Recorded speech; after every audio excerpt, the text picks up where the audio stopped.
The main thing that is actually capable of challenging the status quo is organized labor. That's it. A strike. That's it. That's the reason why everyone is terrified of strikes. Remember when the dock workers strike on the East Coast was brewing, and we looked over the Fox News business channel, and every rich mother in the entire East Coast was showing up to say, this is terrible, this is going to destroy the country, and then like they ended up settling the strike after 4 days or something, because the idea of a dock worker strike is petrifying, like because you would instantly shut the whole country down. Basically, organized labor, strikes, that's what makes a difference. Unionizing, striking, collective action, these are the things that make a difference. You can do versions of this in other instances. For example, rent strikes. America, in some states at least, actually has relatively strong tenants' rights. Again, it depends on the state. Please look up your local laws. But there have been plenty of examples of successful rent strikes where, to protest unfair conditions, a bunch of people in an apartment block are like, yeah, we're withholding our rent until you change such and such, and you can get you can get stuff done there.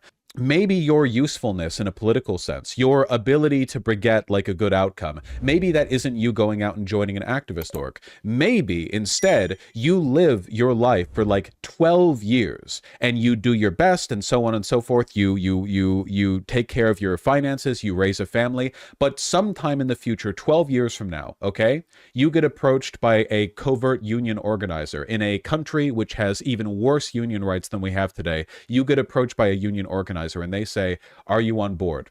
And if you're on board, would you be willing to spread the message? And you say yes. And because you're in that job, because you're a family man, because you're sociable and charismatic and well put together, you're able to convince other people. And maybe that's when you make a difference, you know? You don't need to rush off to it. And in all likelihood, if you just rush into the first social cause that will take you, you're probably not going to be that useful. Sometimes it's about biding your time, waiting for the right opportunity, and then in that critical moment, being the guy everyone can depend on, or girl, or a non-binary person that everyone can depend on, and you do your work.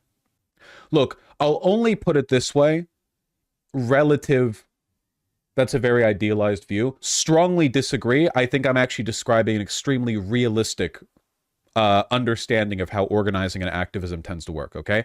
I'll put it this way, all right?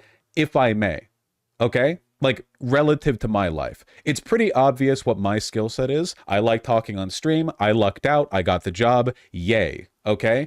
But I've been a leftist for longer than I've been a streamer. What did I do with my time beforehand? Well, when I was in university, I did like organizing and volunteering work. I worked in prisons. I blah-de-blah-de-blah. It's not that interesting, okay? I enjoyed that work, but the only reason that I'm able to do this, where my influence is many times greater than what I did back then, is because I always cared about being able to speak publicly. Long before I streamed, I cared about public speaking, and I wasn't even that great at it when I started streaming, but I cultivated a skill set, and eventually, through blind luck and circumstance, I was able to use that skill set in a way that I now feel in a satisfactory way gives me some kind of sway over others to advance my political interest, which in this case, of course, is like and subscribe, ring the bell, donate. Thank you. Does that make sense? Maybe I could have just jumped into the first thing that I saw, but thankfully over time, like I was given an opportunity, I took advantage of it, but maybe there's another timeline out there where I thought like, okay, well, I just have to do what I can. And I end up like never growing as a person. I develop burnout. I'm not as effective. And I'm just like making my way through life. I got lucky, to be clear.